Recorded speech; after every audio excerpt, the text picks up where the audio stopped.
السلام عليكم ورحمة الله وبركاته. ازيكم يا اجمل اخوات في الدنيا. النهارده معانا روتين اقتصادي كده جميل.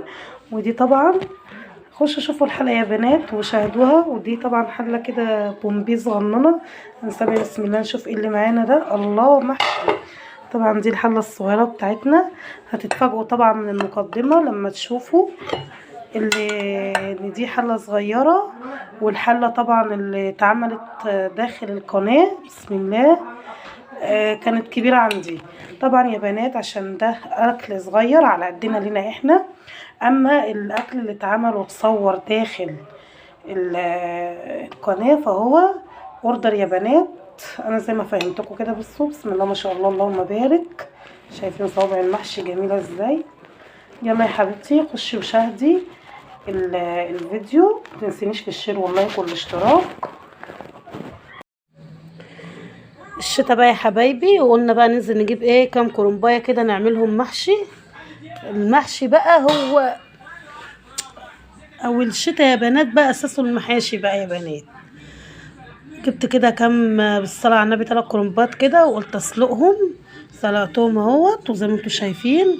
وبدات اقطع الكرنب معاكم اهو. هنبدا بقى نرصه كده واحده واحده في الطبق معانا هنا اللي زي هنا كده.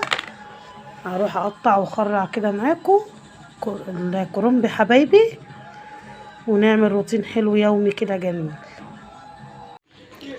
زي ما انتم شايفين كده يا بنات بنسقي ورقة الكرنبة كده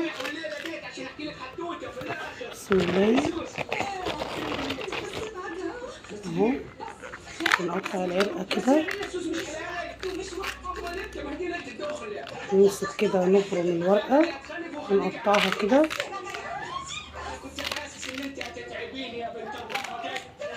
ونبدأ اهي زي ما انتم شايفين كده المنظر ده. هنبدأ بقى ايه نحط كده على كف ايدينا وناخد البتاع كده اهو بمظبطه كده زي ما انتم شايفين كده اهو. ونبدأ نرص على طبق قدامنا يا بنات كده اهو يا حبايبي. المنظر ده كده زي ما انتم شايفين.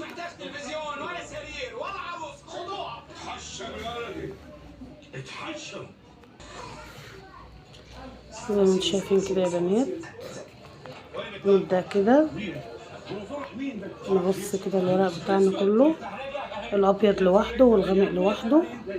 هروح اخلصه بعد كده اوريكم منظره بعد ما عملناه اهو يا بنات. نرصه كده بالمنظر ده ونعمل كده ايه نظام طبقات طبقات فوق بعض ونجهز الورق بتاعنا بيبقى سهل جدا اهو يا حبايب قلبي. خلصنا كده تخريع الكرنب، وهنا جهزنا معاكم التخديعه. هنروح نغسل الرز بتاعنا ونسقطها اهو يا بنات. بقلب الخلطه بتاعتي القمر دي. شايفين اللهم بارك حاجه كده جميله. هنا يا حبايبي فضيت معاكم اهوت الخلطه المحشي. وهننزل كده بسم الله بالخضره. نقلب خضره بقى. بصوا اللهم بارك الله اكبر ما شاء الله.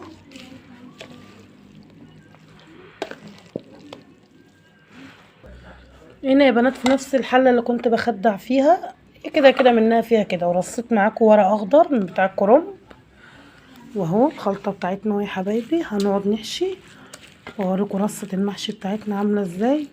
هنروح نشتغل بسم الله نسمي الله ونحشي.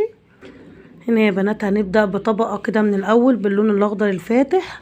ناخد رصه كده منها وبعد كده نبدا برصه من الابيض بسم الله. هنحط كده بالمنظر ده. نلف الصابع بتاعنا كده زي ما انتم شايفين. بايديكم بقى تصغروه بايديكم تكبروه. نبدأ كده بقى لو في زوايد ولا حاجة كده من الجناب اهو شايفين اللهم بارك. نبدأ هنا نحطه كده في الحلة معانا اهو يا بنات. مكتروش رز عشان خاطر يستوي حلو ويزيد معانا فما يبقاش ايه ني. شايفين اللهم بارك الصابع.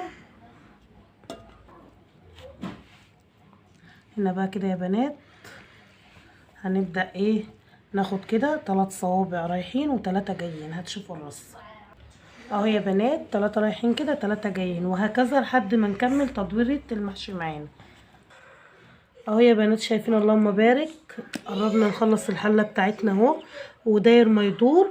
واهم حاجه ما يكونش فيها حبات رز واقعه جوه حله المحشي زي ما انتم شايفين كده يا بنات، علشان من عوامل التسويه الحلوه. واحده تقول لنا مثلا ايه ده المحشي بتاعنا استوى من فوق ومن تحت ومن النص ني. اولا تحطي الشوربه بتاعتك، تهزي حلتك وتكوني رصه حلتك حلو داير ما يدور كده زي ما انت شايفاها، علشان المحشي بتاعك ما يطلعش ني. واهم حاجه تظبطي الشوربه بتاعتك وانت الحله كده، بتكوني سايبه عقله صباع قد كده اهو بالمنظر ده، عقله واحده كده وبالزياده، عشان لما المحشي يستوي يبقى ليه نفس يتنفس منه يطلع، يعني يلاقي مكان يطلع منه كده ويقب كده في قلب الحله. هنا يا حبايبي بقى المحشي بتاعنا اقتصادي النهارده، هنعمله كده من غير لحمه ولا فراخ.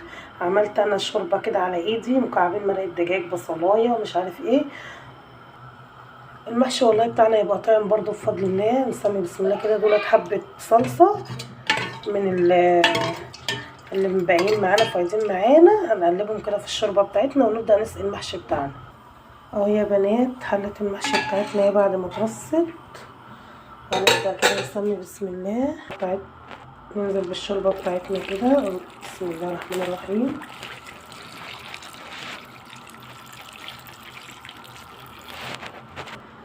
اهو يا بنات شايفين المحشي بتاعنا يا دوبك متغطي من فوق سطح المحشي، ناقص عقله كده اهو بالمنظر ده زي ما انتم شايفين كده. شايفين اهو كل الاتجاهات. هنبدا كده نسمي بسم الله، ننزل كده بصينيه على المحشي بتاعنا. الحركه دي يا حبايبي ما تخليش المحشي بتاعنا يتنحكش ولا يفك من بعضه. وطبعا احنا هنا اهو غطينا على المحشي، نسيبه بقى يستوي. اول ما نبدا نشم ريحته نوطي عليه.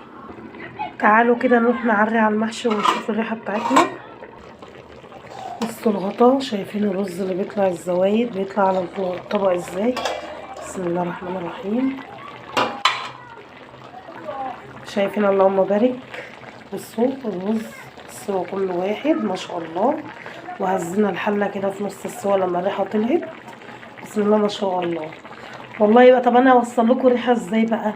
الريحه حكايه والله اكني عامله بشوربه بط. ما شاء الله البركه من عند ربنا يا جماعه. وعلى ما المحشي بتاعنا كده يكمل سوا معانا الحلو النهارده، هعمل لهم بطاطا بالقشطه الكدابه. جبنا 3 كيلو من البطاطا، قشرناهم كده وهنقطعهم دواير. بصوا يا بنات بنقطعها حلقات رفيعه كده عشان ما تاخدش سوا معانا كتير في النار وهي بتتسلق.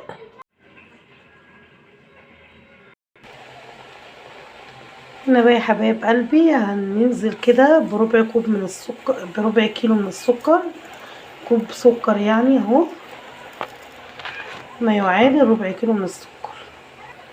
شايفين الكوب ده هو ده اللي احنا عايرنا بيه السكر. هنعاير بيه الميه، هنحط 3 كوب من الماء، مش هنكتر ميه علشان احنا طبعا عايزينها جافه. شايفين كده اللهم بارك.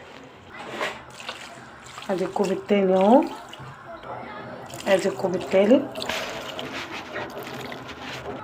احنا طبعا هنا عايزين نركز في كميه السكر اكتر، هنحط كوب تاني من السكر، يعني كده ما يعادل من نص كيلو سكر، علشان خاطر تبقى البطاطا نفسها مسكره، لان احنا لسه في برضو سكر هنضيفه في القشطه الكدابه اللي هنعملها. هنروح نغطيها بالغطا معاكم وتستوي لحد ما تبقى مهروسه ناعمه كده زي البطاطس اللي انتوا بتسلقوها.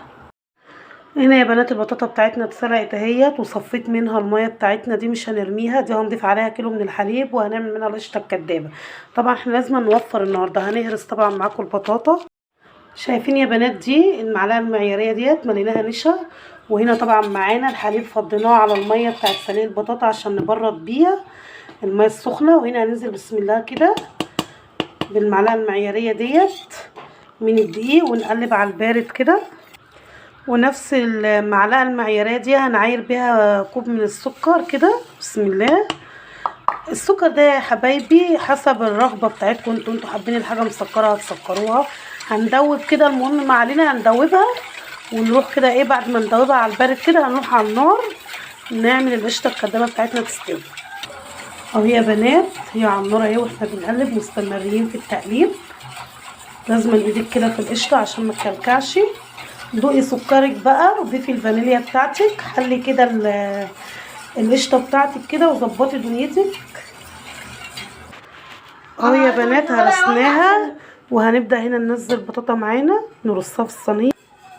اهي يا بنات رصيناها وبنسوي القشطه الكدابه معانا، ونبدا ننزل عليها بس تكون هديت وبردت شويه. اهي يا بنات القشطه بتاعتنا استوت معانا اهي، شايفينها؟ تقلوها سنه كده.